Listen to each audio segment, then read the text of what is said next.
Hello, this is Father George Williams from the Catholic Prison Ministries Coalition, and welcome to our next seminar. Today we're going to be talking about detention ministry for immigrants, and we have two panelists today. One is Father Richard Sotelo, a fellow Jesuit. Father Richard is the chief chaplain working for the Department of Homeland Security detention centers there. And we're waiting for Archbishop Thomas Wenski, Archdiocese of Miami, to join us. But since many of you are probably joining us on the hour, I want to begin. And when the Archbishop arrives, he can join us in our already in progress webinar. So welcome, Richard. And would you tell us about your work? And I think people are particularly interested during this time of COVID, how we're responding and how we might respond to the detainees and prisoners in our respective ministries. Okay, thank you, George. My name is Richard Sotelo, and I'm, for better or for worse, I am in charge of 5 detention centers, the chaplaincy there, the 5 ICE detention centers, which are located in Batavia, New York, halfway between Buffalo and Rochester, Miami, South Padre Island, which is maybe 200 miles south of San Antonio, El Paso, Texas, and Florence, Arizona. So when I tell people I'm going to Florence for a minute, they're envious. It's the site of 5 major institutions. So what we do is, under the auspices of the Jesuit Refugee Service, we accompany detainees who are held at the ICE processing centers.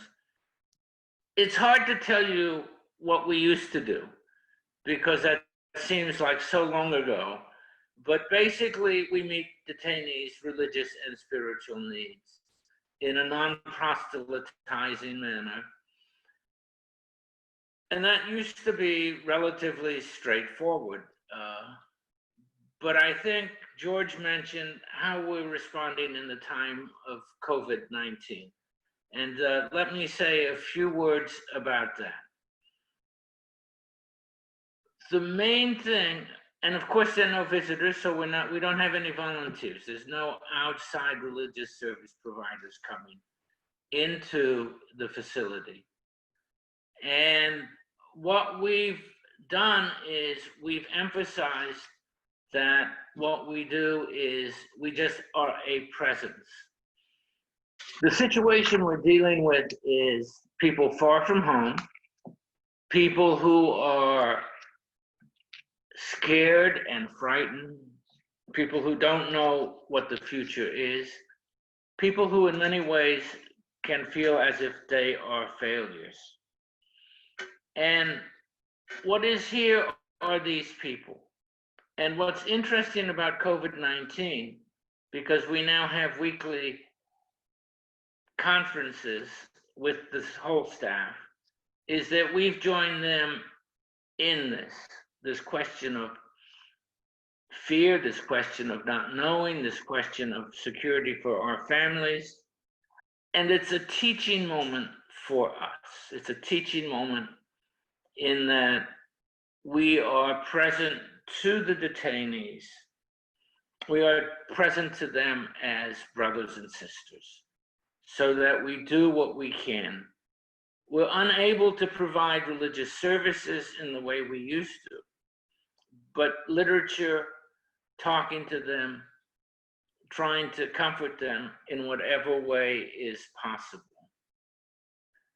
And what this really requires on our part is that it really requires a sense of self-knowledge of who I am, what are my strengths, what are my weaknesses, what is it that I'm good at, what is it that I'm not very good at. I'm here filling in a situation. I'm frankly not very good at the day-to-day record keeping, and I know it's going to have consequences, but fortunately the assistant here is very good at it, and she is doing a wonderful job. But who is it that is here? And this is probably true in any situation, not only in the COVID-19. When we go into a facility, when we go in, who's coming to see them? what is it that is our, dare I say, our agenda? Are we here to save them? Are we here to comfort them?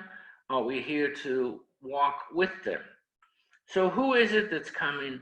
Why is that person coming? And what is it, the situation that we are walking into? Which is a question of what is my spirituality? What is it that I am bringing? We encounter in detention, immigration detention ministry, we encounter all sorts of people. But how are we present to them in the same manner? And that often is a question of what is our manera de ser? What is our way of being? That's a Spanish phrase for those of you who don't know. The other thing I would point out is everyone in the facility is in need of spiritual care. The guards, the administration, the detainees, the prisoners, everyone. And how is it that we bring that to everyone? At this point, I think I've got a few more things, a few little points that I'd like to make, but I would like to respond to whatever it is that people want to hear about. I can expand, I can retract, or I can just answer questions. What David wants to know is, how often are you providing Mass and confession to the detainees now and in pre-COVID days? Okay, and it definitely is pre and current. Pre-COVID, there was Mass at each of the facilities. Confessions are going to depend on the facility and the population, but they were minimally available once a month. At one facility, I know they're available on a weekly basis, and in El Paso, when I'm there, they're available whenever. Post-COVID is difficult because we don't really provide Mass. And we don't provide Mass because the priest celebrants are considered visitors, and visitors are not permitted into the facility. Now, at one of the facilities, Brother Dave, who is a Carmelite, has arranged with the local parish to have hosts, and he has communion services in the barracks with the detainees. And he says it feels rather odd to have on his little blue gloves and a mask during the communion service, but it's prudent. So that's pretty much what we're doing. The other thing is we can't have Mass. I'm here at another facility now. We can't have Mass because the rule quite simply is 10 detainees max together. And I am not clairvoyant enough to decide who's worthy and who's not worthy. So we've been unable, actually it would be 9, because I would be the 10th person. We have a few other questions. Karen wants to know, what's the difference between ministering in detention and ministering in prisons? And what skills do you feel are needed to minister specifically to those who are in detention? Detention is maybe a technical term of art, and people are in detention are not necessarily criminals. They're just being held. And in the case of immigration, it's civil detention rather than criminal detention. And they're waiting for adjudication or a determination of their status, their ICE status. I've not done a whole lot of prison ministry. like George has. But certainly, it's the sense that, well, first of all, I never know. I can't tell you who's going to be there in 6 months. So planning becomes very different. Bishop, I see you there. Can you see us? I can see you. I gave up on my computer and I'm on my iPad. So apparently the iPad works, the computer does. That's better. So welcome. And we've been speaking with Father Richard. He's been describing the difference between, as he understands, what prison ministry and detention ministry. But why don't you introduce yourself and tell us a little bit about your work and your interest in this, in the topic of immigration detention ministry. Very good. Well, my name is Thomas Wenski. I'm the Archbishop of Miami. And many years before I became Archbishop, I spent working with the Haitian population here in South Florida. And so I was the parish priest for the Haitians from about 1979 to 1988. 98. And during that time, I was celebrating Mass in detention centers almost on a weekly basis, mostly for the Haitian population. Most Rome Avenue, which is a famous one here in South Florida, but also I celebrated Mass in various county jails around the state of Florida, at the Port Isabel Center and near Brownsville, where I visited Haitians that were being detained there, etc. So from about 1979 to 1998, weekly Masses at detention centers. And since I've been a bishop, I usually return to the detention centers for at least Christmas Mass. Most recently, we had the large number of unaccompanied minors here in South Florida, and I was saying, Masses out there for those mostly teenagers and preteens. And what Father is saying is quite correct. People in detention are not criminals, or at least not most of them, because now we have a mixed population of people that had spent some time in the criminal justice system that are now returned to detention to be deported. But those that are picked up at the border or at the seashore or at the airport and placed in detention, most of them have no experience with the criminal justice system in their own country, and obviously not in our own. And so they're not part of the criminal culture. And so for them, it becomes an entirely different reality of how to deal with them. For example, I used to tell people that, especially when the Bureau of Prisons took over detention, and I used to tell the guards, I said, these are not the same type of people you're used to dealing with. Because if you were dealing with somebody that was a convicted criminal and they said to you that they had a stomach ache, you might presume that they're running a scam on you to get some kind of a special favor. But I said, these people in detention, if they tell you they have a stomach ache, it's probably because their stomach does ache. And you have to, take it at face value and pay attention to that. And not think that they're trying to run a game on you that is common enough in the criminal justice with people that are convicted criminals.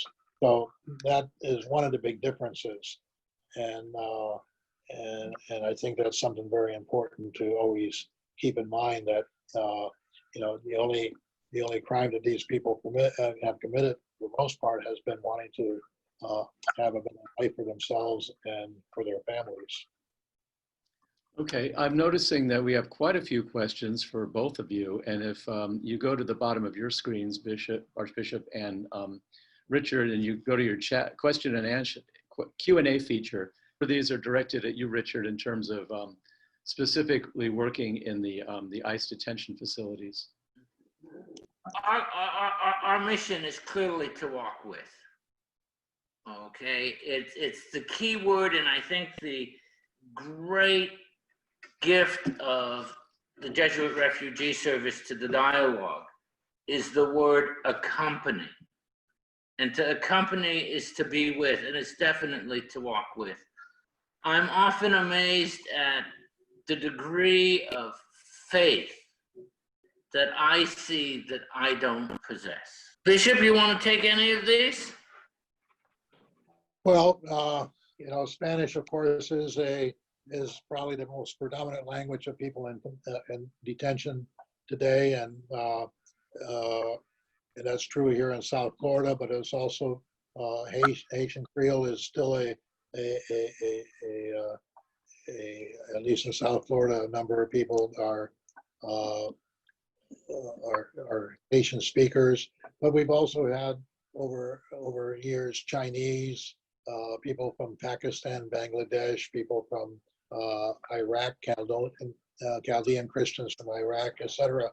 So right now, among the 38,000 people that are held in detention throughout the United States, you would probably find a dozen languages easily, although Spanish would be the most predominant one. Have there been many infections, and how are they dealing with them? If I could speak to the COVID situation, there is an ICE website, ICE COVID-19, and one of the metrics there is the number of cases and the number of tests that they've done. Okay, there are 753 confirmed cases among detainees, and they've done 1,528 tests. Out of a total of how many people, would you say? Now that's an interesting question, because no facility is above 50% capacity at this time. So they've pretty much released most of the detainees. Okay. Well, perhaps more relevant than the actual numbers, one of the situations we have here in California is the chaplains here were given the option of telecommuting, which many of them unfortunately chose. I've been going in and we have not had any incidents of COVID among the prisoners there. But what are you doing, or what can people do if they're not allowed to go into the facility? I'm fortunate because I'm staff, but most people aren't. So if you're a volunteer, you're not allowed in. What can people be doing right now to minister to the people who are in your detention centers? If you were to call the chaplain at the facility, we have received videos, we have received DVDs, we have received literature to bring to the detainees. So if you have stuff, call the facility, ask to speak to the chaplain or the religious services coordinator, your offer. And for those others who are just curious how they can be of help at this time, any suggestions? I would suggest that we advocate that the immigration authorities consider releasing people, because there are many alternatives to detention that could be employed, and having people released to family members and maybe wear an anklet bracelet or something like that would allow them to place themselves perhaps in a situation in which they would be able to better practice social distancing. Detention facilities are not ideal places for social distancing. The bunks are close to each other. Even the possibility of supervision, etc., requires sometimes less social distancing than would be optimal. And again, for people that are not there waiting to be deported because of some prior criminal conviction, but they are there because of being apprehended at the airport or the border, and they have the possibility of someone that could receive them, I would explore or advocate for the alternatives to detention, which would be a win-win for everyone, because it would save the US government taxpayers' money, and it would be in a much more humane and optimal situation for the detainee. So Bishop, I would agree that I think we would all advocate what you're suggesting. Any suggestions as to how we advocate? Well, I guess it goes down to calling your local congressman or and continue to do that. I know a lot of the attorneys that are involved with the detention community are trying to do just that, and I think sometimes the argument that will work is the practical argument. This, we can do the human rights argument, but a lot of times it's for the congressman just to remind them it's cheaper to do it this way than the other way, to do it the suggested way rather than the present way. Okay, Richard, do you have any suggestions, since you work with Department of Homeland Security? What's the best way to advocate for the people that they are responsible for? Is it calling your congressman? Is there somebody at ICE? Is there any kind of ombudsman or sort of program that ICE has set up that people can directly contact with their concerns? It's going to depend on the particular facility. Each of the ICE facilities is a little dukedom unto itself and has its own way of proceeding. And our relationships go from excellent to poor with them. On the ones that it's excellent, we're able to bring whatever concerns we want to management and they listen. And the one in particular where it's poor, we have to really kind of struggle to get them to follow their own rules and procedures. There's something called the Performance-Based National Detention Standards. There is OPR, Office of Professional Responsibility.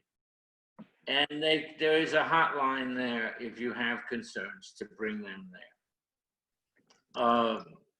Thing you can do is be open and aware, and it may be called a detention center, but it's a prison. It has cortina wire, it has guards, it has rules and regulations, and you don't get to go to bed when you want. So it is run like a jail. And you have to be seen as a straight shooter when you're there. And the thing, if I were to say, leave you all with one thing, and I know we're not done, but if I were to leave you with one thing, it is, if I do it for this individual, then I need to do it for every individual. And if I won't do it for this individual, then I can't do it for any individual. Fairness and consistency. And a lot of times, you're not going to be able to deal with the systemic problems that circum the systemic problems. Mm-hmm. But if the guards have a sense that you're fair, you're consistent, and you're not doing this to do a favor, or you're not doing this because you don't like this detainee or this individual, and you have that reputation of consistency, you're able to advocate, which is the other side, to advocate. I think you bring up a good point, Richard, in terms of the way we advocate. The other day, there was a drive-by protest at San Quentin where about 100 people with signs on their cars, mostly kind of very ideological and uninformed. And I think we have to approach the people who work in these facilities as professional people and with respect, and assume that they're doing the best they can, and it's not like some evil plot to kill all the people in their under their supervision. So I think I think it should be, I'm hearing you say that advocacy needs to be targeted, it needs to be professional and sensible. And we need to be informed so we know what we're talking about, which is one of the reasons we do these webinars. How does your diocese train and recruit people to minister to people who are detained? And how can we raise the issue among the regular churchgoers who probably are joining us online these days? Would you like to address your question, Archbishop? Well, we do have a detention ministry that is run by a permanent deacon, and he coordinates the various ministries in our jails. And we have here in the Archdiocese of Miami several types of facilities. We have county jails, we have county prisons, we have state prisons, we have federal prisons, and we also have the various detention facilities operated by Homeland Security. And then we also have the for-profit prisons and the for-profit detention places that are also here in South Florida. And through the Archdiocesan Office of Prison Ministry, we try to recruit various people to work in the different prisons. Some of them would be priests that do go there for masses on a regular basis. Others are permanent deacons. We have several permanent deacons that are working in the prison system as chaplains paid for by the prison system. We have a priest that's hired by the federal prison to work full time for them. The deacon that's in charge of our prison ministry would periodically, seek to find volunteers, identify them, to train them, to get them the clearance, and have them go into the system, prepared to meet the detainee or the inmate where he's at or where she's at, and give them a sense of God's love and closeness to them. So this is very important. And on the point that you were making before about advocacy and all that, it's also important that we see the people that are working in the prisons or the detention centers, the guards and the security personnel. We see them as human beings as well, as we want to see the detainees as human beings, and to treat them as such. They're not our enemy, and they're not, we shouldn't, see them through the lens of old World War II movies, that they're running the gulag or a concentration camp, et cetera, et cetera. And unfortunately, there are people that have said things like that, people that want to help out and defend the rights of the detainees and say some unfortunate things about those that are doing their job by trying to, provide security services, detention services, et cetera. I think the more we treat those that are employed by the detention center as human beings, the more likely they will themselves treat the detainees as human beings too. So that if we can break down that us versus them type of thing, and so that they can see us in a positive role too when we come into the prison, and they can appreciate when we come into the detention center, and they can appreciate that our presence there improves morale, improves our presence there can make their job easier as well. So that's very important. That's a good point. I found nothing is more counterproductive than demonizing the people who run the prisons. And many of them, talk about us and them, they are us. That many of them are Catholic. That's right. Are members of our church. And so I think I couldn't agree with you more. What Raymond wants to know, Archbishop, actually either one of you can answer this, but let's start with the Archbishop. If someone wants to get into detention ministry, what skill sets are needed? Well, I think the most important skill set is the ability to listen and the ability to empathize. I don't think anybody is going to go very far in this ministry if they come in with a kind of a let me set you straight type of attitude, and overly preaching to them or nobody wants Nurse Cratchit to be visiting them in prison. So I think it's the ability to empathize and to listen, to be a listening ear, and to provide words of encouragement. They're all looking for reasons to have hope. And unfortunately, that hope will also be, not necessarily realized in this life or in terms of this life. I think they have hope if they appreciate they are human beings, even if their situation is not going to be, resolved in a way that they would like. So, to affirm their dignity in spite of what their individual fate might be in the short or long term. How about you, Richard? Anything you'd like to add in terms of what skill sets have you found most helpful? Found most helpful in the detention ministry you've been involved with? Self-awareness. Is that a skill or is that a gift? I think it can be developed. I think it can consciously be developed to know yourself and how it is that you yourself are growing. One of the things about COVID is I think it's really put us into the position where we have a luxury of time, and we can look at it as a burden or as a luxury.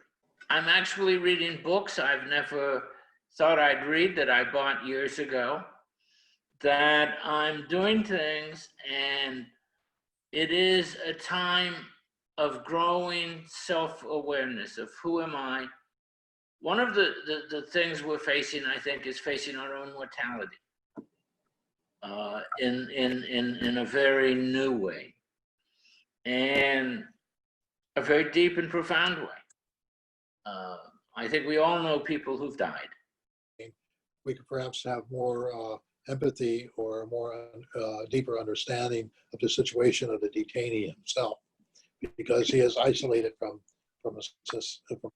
society. This shutting down of our churches happened about the third or fourth week of Lent, and the gospel was the gospel of the Samaritan woman.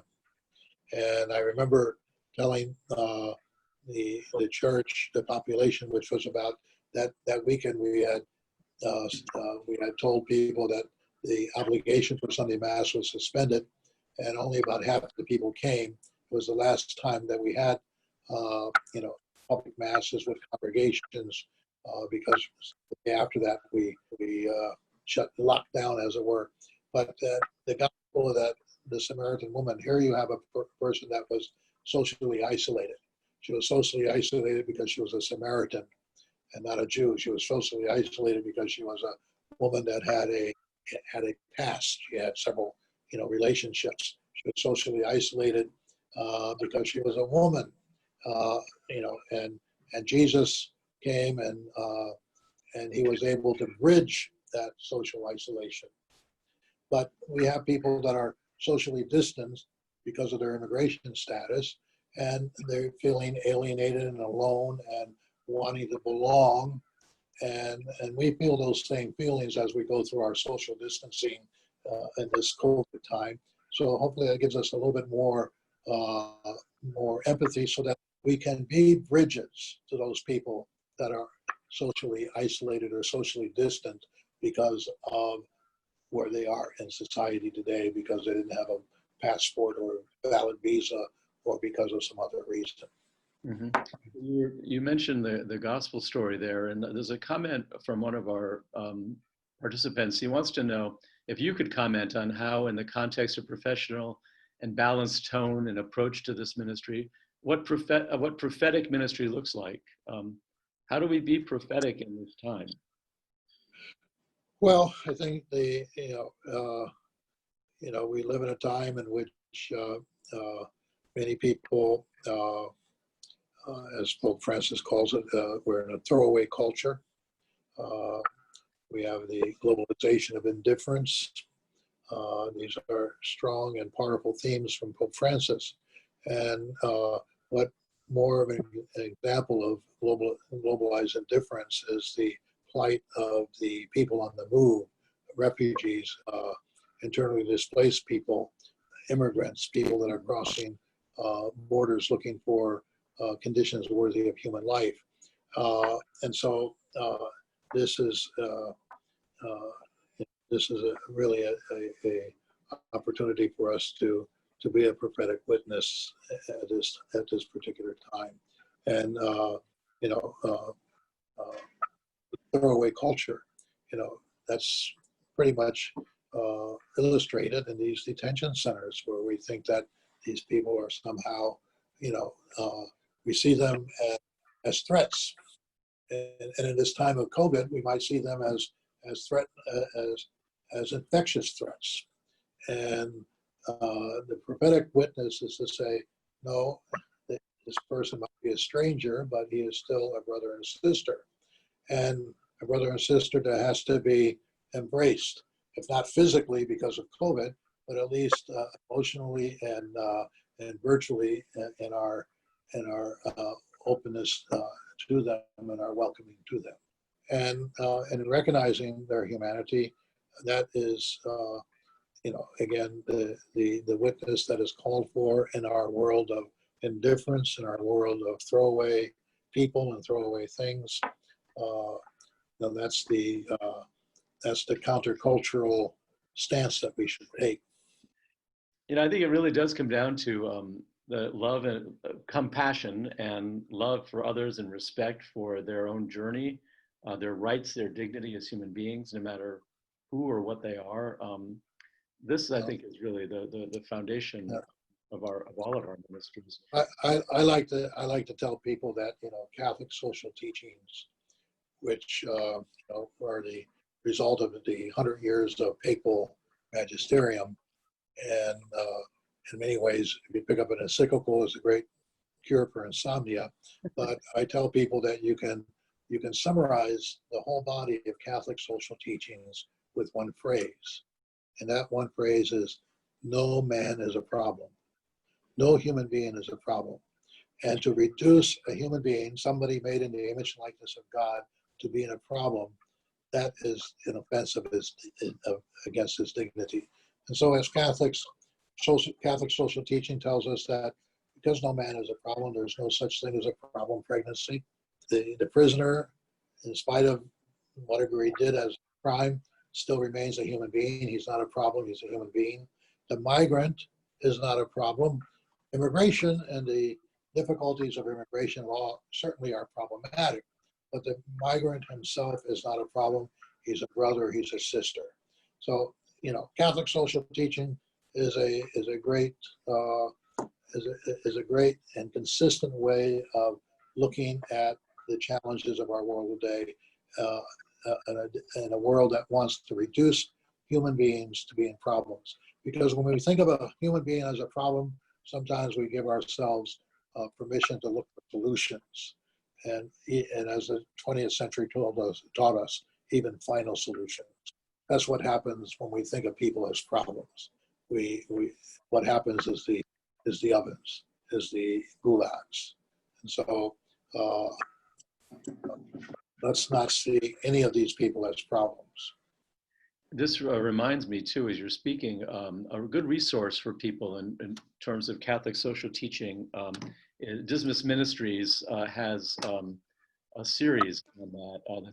It's actually good for working with prisoners and detainees directly. It's written for working with prisoners. So go to either the Catholic Prison Ministry Coalition website, and you'll see Dismas is one of our partners, or go directly to Dismas Ministries, and you'll find on their website a link to their material on Catholic social teaching. But thank you for bringing that up, Bishop.